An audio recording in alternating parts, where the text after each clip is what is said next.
Around the Valley's on. Around the Valley's on! Around the Valley's on! Oh my God! Hello everybody and welcome to this week's edition of Around the Valley. I am joined this week by my esteemed colleague, Mr. Justin Morton. And we are bringing you a birthday episode. I, in my old age of 24, I don't really know where I was going with that, but yeah, apparently I'm 24 today, so that's fun. Just wanted to plug your birthday. I did. I really did. You know, maybe get a free drink at the bar later or something if anybody watches this show. Anyway. Doubt it. So, I wanted to get right into the national championship game that was played on Monday night between Michigan and Louisville, and it was a fantastic game. I just wanted to get your perspective on it, and, you know, how do you think Louisville should have won? What do you think about Rick Pitino? What do you got? I'm just happy Michigan lost. Wow. Because I knew if I came down here and Michigan won, I was never going to hear the end of it. Nope. So, yes, that was awesome. Albrecht, that's his name, right? Albright, Spike, yep. Tweeted Kate Upton after the game. Did he really? Good move on his part, yeah. Too bad she's dating Diddy. What? Go figure. All right, back to sports. So, yeah. Louisville, they had something to fight for. Kevin Ware, horrific injury, you know. They saw him crutching into the stadium. Yep. Yeah. So, you know, Louisville, they were solid defensively. They seemed to me to be the better team in the game. Michigan obviously went on that incredible run where they went up by 12, but Louisville closed that gap quickly with the shooting of, I can't even think of his name, the dude with the beard there. Hancock, I believe is his last name, with 4 threes in 3 minutes, taking them back all the way within 1 by halftime. But Louisville, at the beginning of the second half, started to, you know, Michigan was holding on to try to be down by 2. What I want to say is that, you know, it was too bad that Trey Burke was called for a foul on that block on Siva. That changed the game. There was 5 minutes left. Michigan was down by 3. That was a clean block. It was a good block. And they would have gotten possession and maybe another chance to go down. Instead, they went down 5.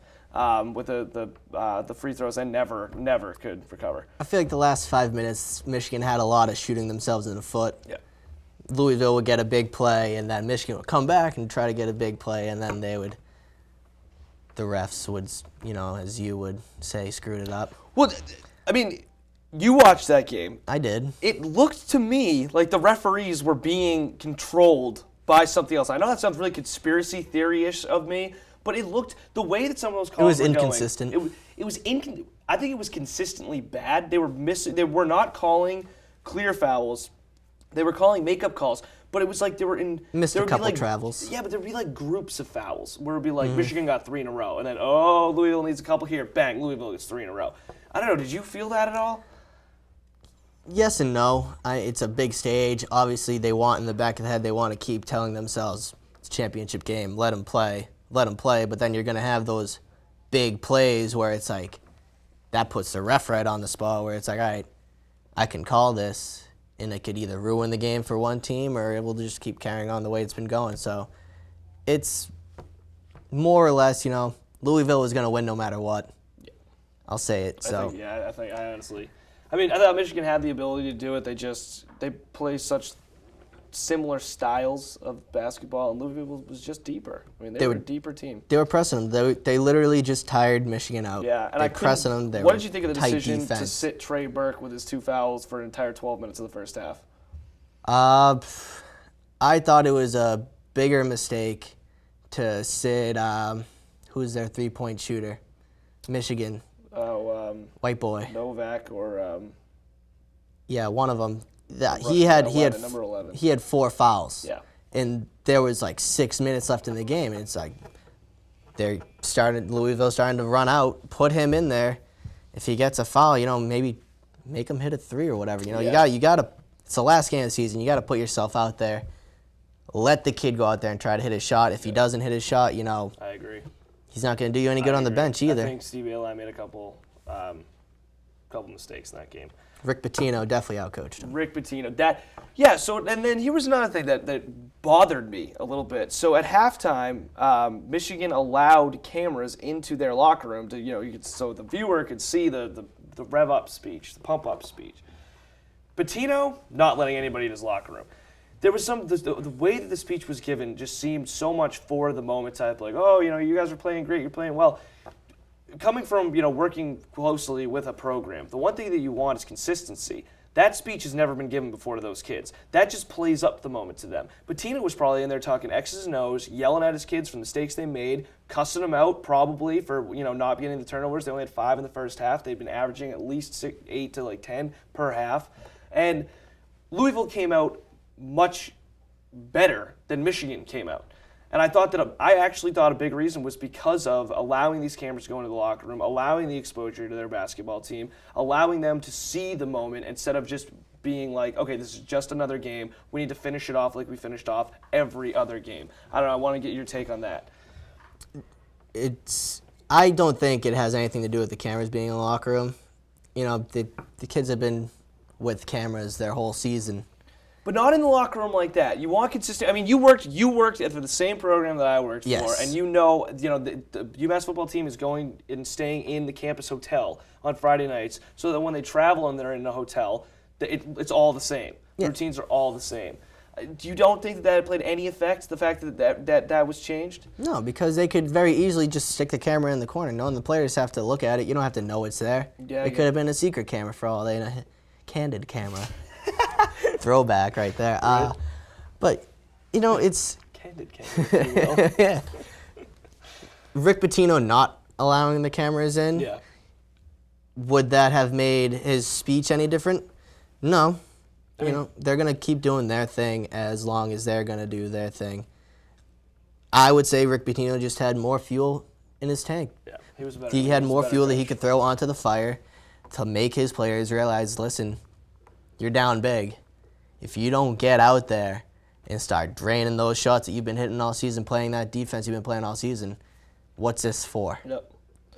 Yeah, I mean, what would Kevin Ware do? Yeah, Pitino did a terrific job. I hate Rick Pitino because of what he did to the Boston Celtics, but that's personal. I think as a coach in that game, he was clearly the better coach. He came in with what looked to be the better team. Definitely the best suits ever. Oh, yeah, and he's got some seriously slicked back hair. But congratulations to Louisville on the national championship. You guys deserved it. I want to give a shout out to Richard Burke, who actually called Louisville winning in November. He watched them play a game down at a tournament in Charleston, South Carolina, and called me up and said they're going to be the champions. And lo and behold, they're a tight squad. Yeah, they are a good group. But all right, we're going to move on. One of my favorite things in the world to talk about, and I am going to give a shout out to my old co-host, Mr. Kyle McClinovich. I miss you for this one. The Masters has started today. Right now, I believe -6 is the score to beat as we are taping this, which is about 4 o'clock or just before 4 on Thursday, the 11th. What do you think about the Masters? Who do you got winning? Do you love it as much as I love it? Because I could literally spend the entire half hour talking about. I know you could. I believe the Masters is easily one of the biggest events in the world because, you got everyone here in Atlanta. Beautiful course, legendary course. Tiger Woods is playing good again. Yeah. Phil Mickelson always plays well at the Masters. Always plays well. He took place in the par 3 tournament, came in tied for second, Did he? I believe. Yep. Oh, it's great. Went into a 2-hole playoff. Nice. Lost to some no-name guy, but, whatever. They say you can't win the par 3 and the Masters in the same year, and he just wants to win the par 3. He's won the Masters 3 times, Yeah. He could carry. He's got 3 green jackets. Why wouldn't he be 4th? Yeah. But again, Tiger. He needs it. He needs it. I mean, I don't care how many he has. He needs this one. Yeah. I think for the discussion, I saw an article on ESPN.com by Matt Collins, I think is his name, and he was saying that he would hope that Tiger would be a runner-up in this event to get more fuel to the fire for the U.S. Open, the British Open, and the PGA. But I think he needs this one. I really think that the way he's playing, winning 3 times before he got here, he is in the hunt right now. From the last that we looked, he was tied -2. for 6th. Yeah, he was -2 through through 14. He had just bogeyed 14 coming out of Amen Corner. So you like to see that because he's not too hot, not too cold. Got a feel for the course on the first day. I personally have him winning this tournament, and I think I have him winning going away. I think that he's going to 14, 15, 16, 17, and 18 are going to be just a nice little victory lap for him on Sunday. But what do you thought? Who do you think winning? I would like to see Tiger win it. Yeah. I'm a big Tiger fan, always have been. But honestly, who's playing really well right now in golf world? Dustin Johnson. Yes, he is. And Dustin he's a big Johnson. hitter, which is what Augusta plays. Exactly. He's a big All of the hitter. holes are extremely long. They even lengthened 7 and 11. Yes, they did. You can't just short iron it, then into a chip. You have to drive it on thin fairways, between trees. Dustin Johnson has been very good at that lately. Yep. I believe he's also up there top 4 or 5 right now on the scoreboard. So Is he? I believe so. Okay, yep. So I think he'll be out there. What about Rory? It seems that, this year going into the golf season, Rory McIlroy was the one that everybody wanted to talk about. And so far, he has just completely faded into the background. He's young. Well, yeah. But he was the number one player. He clearly has the talent. Why do you think that he's not one of the major focuses in this year's Masters? He just hasn't done anything to play to be one of those big names in the Masters this year. That's true. He did all well and good last season, then this season he's signed that Nike contract, put him on the same team with Tiger, and now he's just kind of... I believe he's in his transition stage. He came out big.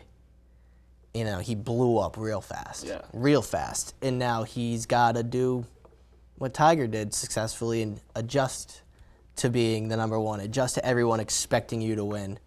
'Cause winning solves everything. Oh, man. Back to it. I Back to it. Yep. I think that was one of the worst things I've ever seen. Rory's a part of that team too now. It's true. I think you make great points. He does have to transition and adjust, and I think that he has been living a lifestyle that is very high and mighty right now. You always see pictures of him out and about with the D Wades of the world. He's going to charities in New York City. He's playing a golf tournament over at Abu Dhabi and dating hot tennis players. Yes, he's going out with Caroline Wozniacki, who was his caddy yesterday at the par 3 tournament. I don't know if you saw that. You know who else was there? Who? Paulina Gretzky. Oh, no way, really? Looking good, taking part, yep. Give a quick little hockey shout out.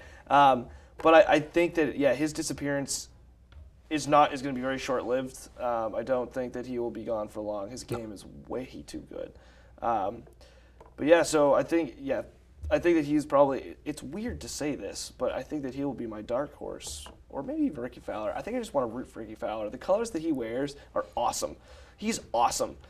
If he can chip a shot out of a bunker with a dirt bike again, then I'll start cheering for Ricky Fowler. All right, man. All right, well, so who do you got winning it? Tiger or the field? Tiger. I got Tiger going away, as I said. All right, we're going to move on. Red Sox. Yeah. Playing great baseball. Yeah, They're Sox. I love pitching the Sox. small ball. There's, this isn't the team's, we're bombing it out of the park. It is a lot of base running. It's gritty, dirty baseball. What do you think about that? I love it. I do too. Likeable team. Very likable team. It is a shame that Wednesday their sellout streak ended. I can't put that on this team. No. That's last year. Absolutely. That's all their fault. All those bombs. Adrian Gonzalez, Josh Beckett. It was a culmination of a couple of years. It was a culmination of a couple of years. It was after the 07 World Series. 08 was a great season, but you could 09, 10, 11, 12.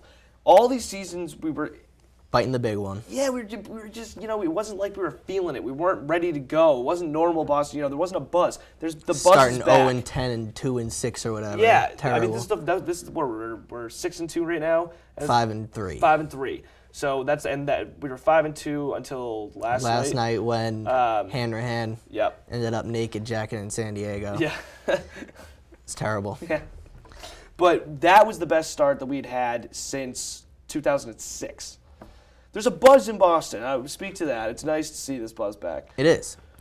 John Farrell has done an excellent job with the media making this about baseball. Yes. It's now back to baseball, You got the young up-and-comers. This is a very young team. Very young, very talented team. Dustin Pedroia is kind of in the helm. Yeah. Where he was asked the other day, if you weren't a baseball player, what would you be? He said president. He is and cocky. I would absolutely vote for Dustin Pedroia for president. He is hands a cocky SOB. Do it.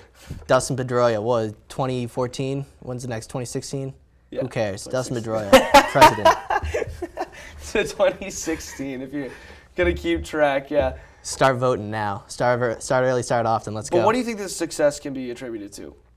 Obviously good pitching, but where do you think this came from? They Because have this team to. was not expected to do incredible things. Exactly. They're the underdog again. Yeah.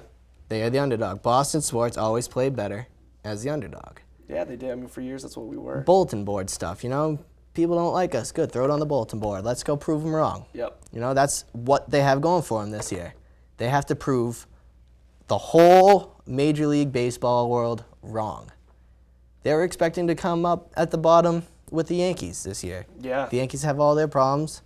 I don't see Alex Rodriguez playing again, ever. I hope he doesn't. I don't even see, honestly, Derek Jeter. I hope he does. I hope he does. I like Jeter. I hate the Yankees, but he's a solid player. But, you don't hurt your ankle 3/4 of the way through last season and now saying you're going to be out for the next however many months because you can't run on it. You're a shortstop. It's all you do is run. Yeah. I mean, I hope he gets. I hope that him and Mariano Rivera go out together. I'm going to move this conversation real quick because this is kind of where it went with those two, especially Derek Jeter. And I saw the debate on TV at some point in the last couple. Do you think Derek Jeter is a top 5 Yankee legend? Absolutely. That's what I say. Absolutely too. But the one person that a lot of people forget about is Yogi Berra. Yogi Berra. A lot of his stats were forged. He has 10 rings. A lot of his stats were forged. He has 10 rings. He has 10 rings. He would be. I remember stories of him being 10 rings. Okay, 10 rings. That is a credit to the Yankees organization, though. Absolutely. I mean, that's always been their story. That's like Bill Russell. Everybody says Bill Russell's strongest quality is the fact that he has 11 rings, right? 11 rings. Yeah. Okay, I mean, he led. 2 as a player head coach. Sure. Yogi Berra didn't do that. But rings are rings define a person, and Winning, Yogi Berra's got more than anybody. I would attribute that more to the Yankees than to Yogi Berra. However, get a screenshot of this. However 10 many rings. assist records he has, he would literally drop a called 3 strike because he would be behind in the stats, and he would drop it just to throw it down to first place and get the assist. That's awesome. He was a. That's awesome. Okay, I hate the Yankees, but that's awesome. I would too. He's a bum. He's a bum. No, but back to the Derek Jeter debate. I have him as it's been an honor. I'm a Boston Red Sox fan. You've been born and bred. Hate the Yankees. Blah blah blah blah blah. Derek Jeter has been an incredible pleasure to watch. He is a legend, no matter what. He is a legend in the game of baseball. It's very He's gonna be buried rare. in his pinstripes. Absolutely, it's very rare that we will ever see one of these again. And we have Mariano Rivera right next to him. Already said that he's going to be retiring. I hope that Derek Jeter can play in like one game, just so they can go out together. I feel like he'll be back for the All-Star break. Will he be his normal old Derek Jeter self? Absolutely not. No, absolutely not. No, not at his age, not at the way he's been playing. Yeah. Which is just too bad. You hate to see the injuries ruin somebody at the end of their career. But at that point, I mean, he had a long run. He had a good long run. Long run, and he definitely did it clean, which is saying something. If Nomar made it this far, would he have been better than Nomar? No. Nope. Not a chance. No. That's a different debate for another time, though. Yeah. That's we can get really into that one. Yeah. But okay, so I wanted to move on. The Patriots made a couple of moves, signing Emmanuel Sanders, re-signing Julian Edelman. Yep. That was huge. For 1 year, though. 1 year, but it's very incentive heavy, which I like even more because it makes Edelman come in and he has to prove in this year that he could fill the shoes that Wes Welker left behind. Well, who do you start, Danny Amendola or Julian Edelman? Amendola. Because Amendola has proven himself to be not in the Patriot system, and Edelman not in the Patriot system, but in the NFL, he has chosen. He has shown to be very effective at what he does, even with a team like the Rams. He's still a big name. Before he broke his shoulder, his collarbone last year, he was incredible. So Julian Edelman, very incentive-based contract. It's good. He's definitely got to play. He's got to play to earn his name. Yep. If he does, I would not doubt it that they give him like a 3 or 4 year contract next year. I would hope so. Emmanuel Sanders, even that, we have to wait and see what the Steelers are going to do, if they're going to choose to match the offer or not. I think there's 2 days left or 3 days left to match. 3. 3 days left to match. I think they have 5 after the offer. Yeah, 5 days after the offers, yeah. And I think they have 3 to match it remaining. I liked the Emmanuel Sanders move. I do too. That could be a very, very good pickup. I didn't really like the Michael Jenkins move at the wide receiver position. He's a big boy, but he doesn't. Where's he going to go? We have some big boys. We got Gronk. Although I want to get your take on this, Gronk just is going to have another surgery on his forearm. This is starting to get bad. This is getting Yo bad. soy fiesta, man. Yeah, this is not good. Having 3 surgeries on a broken bone means something was really wrong in there. It is. Yeah, that's very. He should have drank more milk as a kid. I think he drank plenty of milk. He's a big boy. He probably ate a lot of steak. I don't know if he drank a lot of milk. Apparently, Mama Gronk's got to get on the vitamin. Calcium, baby. Calcium. Let's go. Get it in your diet. Do something. Keep with the steak. Add a little calcium in there. Jeez. Brittle bones don't make for good football players. No, they don't. And one that has to get surgery for the 3rd time on his forearm, that's terrible. But it's not at a very inopportune time. That's true. I mean, he's got plenty of time to recover. But I want to know what they've been doing in his forearm. Why does he have to have 3 surgeries? I've looked He had multiple fractures in there. That should take 1 surgery. It's your forearm. It's not like this is Screw it up, sew it up, get it out. Put a titanium rod in there for all I care. Just stop. Don't give me the option to have him break his forearm again. Just a big lug. It's football. Yeah, that's what you got to expect. But then we also were just kind of laughing about Alfonso Denard. Just got sentenced to 30 days in jail in 2014. 30 days in jail, 2 years probation, 100 hours of community service. For assaulting a police officer. For assaulting a police officer and resisting arrest. He's a young idiot, essentially. He's no Dante Stallworth. That's not who it was. It was. He's no Dante Stallworth. He didn't hit a guy and kill him. But it's gonna be, he's serving his jail time in March of 2014. He's still got this whole season, and they also asked the judge if for the first 11 months, if he's on good behavior for his probation, they could completely just drop the jail charges. But she didn't want to do that because obviously it's just she doesn't want to undermine the severity of punching a cop in the face, which he still to the day denies. And I'm going to have to believe him. Innocent have until to believe proven exactly. Guilty. Innocent until proven guilty. Even the judge saw it that way. So you can't argue with results. He's going to be a good asset. A great cornerback if he sticks around. Bill Belichick. Billy's not going to like the fact that he's got to serve some jail time. Bill Belichick works miracles. He got a Catani out of the Navy, and now he's getting Alfonso Denard out of jail time. Punching a cop in the face is a 5-year I know, sentence. I have personal experience with a cousin of mine who he had to serve some time for doing that. Live and learn, dude. What an idiot. Just what an idiot. You gotta know when to pick your fights. Right before the draft. Know when to hold him, know when to fold him. Oh, man. I wanted to touch on that because I thought it was absolutely hysterical that his jail time is a year, somehow suspended a year away. And it's only 30 days. Yeah. Like you said, it gives him time to lift. Exactly. It gives him, he got a whole month to sit there, think about what he did, and get huge. It's like extended going to your room. Gronk, send him some steaks and calcium in jail. Let him do work. Oh, man. All right. Another story I wanted to talk about was that the Cubs got a goat head sent to their the owner. To the owner. In the mail, just a severed goat head. It dates all the way back to when 1898. Was it that 18? Yeah, because that's when the last time they won, wasn't it? 1908 was the last time they won. Oh, check that one. They some fan, Billy something, some or other. Billy C, we'll call him, brings a goat, his pet goat, to the game and gets kicked out. And you know what? He didn't appreciate it. Curse of the Goat is born. They lost the World Series that year. They have not won one since. They have not won one since. They had the Bartman thing in 2003, and they haven't come back from that at all. The Cubs are terrible. Dale Swaim's trying to do his best. Dale Swaim and Theo. Doing the best to turn around. I believe they can bring them back up to the NL Central, back up to the top of the meet, Yeah, I mean, you're fighting the Brewers in the NL Central right now. The Brewers they've kind of lost it, though. They lost their big names. Ryan Braun's back in the steroid he's cover up. This time. He's a bum. I'll keep it simple. Stop lying, dude. He never lied. He never said that he didn't take steroids. He said that the sample was contaminated. That it was the wrong. They didn't. It's test contaminated it the right because he took steroids. No, but they didn't test him the right way, so he got it overturned. He never said he didn't take steroids. Hey, he might have, but I don't think he did. He never said he did. That's, He never said, "Yeah, you got me." You got would me. you do that? I don't. No, I you don't wouldn't. lie to my mom. And why would I lie to anybody else? Because you're getting paid millions of dollars. Oh man, my phone's yelling at me. So I think one of the last things that I wanted to talk about this week was Basketball.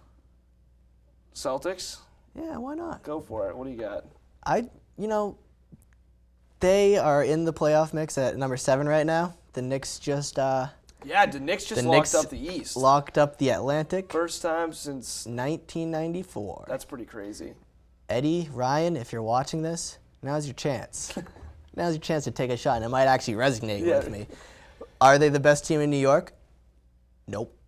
Are the Nets gonna make it? The Nets are currently 5th, Okay, I believe, maybe. makes sense. Because if the Celtics are in the picture, the Nets are doing better than the Celtics right now. that So makes sense. What about the Lakers just crawled in the 8th spot? that's David Stern, just reeling you guys in. They should not be in the playoffs. They should be in the playoffs, though. No, they shouldn't. They absolutely should be. They shouldn't. All right, the way that they played this year, no, they should not have made the playoffs. But the team that they assembled, they should be in the playoffs. The fact that they're fighting for an 8 seed is pathetic. That is absolutely pathetic. The Buses need to get their stuff together and start making things happen because that team should easily be the number 1 seed in the West. Easily. Where's Steve Nash? Steve Nash still injured, right? Yeah. So Because Kobe drained 47. Yeah, last Kobe. night. Kobe's Kobe. Kobe is playing like a man possessed He is. by his former self. He knows. I mean, he knows they assembled this team for all of them to win a championship. And I'm not ruling them out because they are not nearly as good as a team as the Oklahoma City, as the Clippers, who they just wrapped up their first division title out in the West.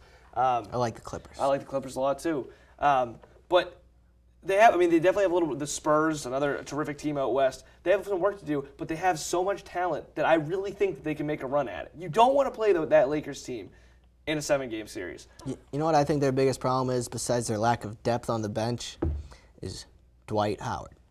Oh yeah. He's a cancer. Like, he is a cancer in all of his teams. Yeah. He needs to be that guy on the team. He needs to be Shaq. And Kobe is like, no, sit, heel, get over in the corner where you belong. Like, this is my show. This is my Lake show. Like, Dwight Howard, you have not proven yourself to do anything this year. So, good for Kobe. He deserves to be in the playoffs. Do the Lakers deserve to be? No. No, it's only Kobe. All right, well, we're coming down to the end of it. We're gonna bring back the People's Champ. So we're gonna have we have a massive crew out here today. Like this place is packed. ladies and Crawling. gentlemen. If you guys could see Crawling. this, Around the Valley is sold out in studio. This guy's got one of those beer helmets on. Yeah. Let's go. I might join them. It's my birthday, right? Yeah, right? No, but so I guess we're gonna get a little vote here from our massive studio audience. This is incredible. Justin. 2 for 2. 2 for 2. 2 for 2. Take your what were we singing earlier? We got water in our coffee cups and dinosaurs and trees. And that's why we're called Around the Valley. I think that should just wrap it Well, up. no more dinosaur in the tree. I think that should just wrap it up. All right, everybody, that's it for this week's edition of Around the Valley. I don't know if that was even a successful show, but I love you. Thanks Hey, for watching. free And balling. thanks to this massive studio audience out here. Here's to you. You guys made this show, Yeah. every last one of you. Thank you. Everybody Thank have you. a great week in sports. Bye.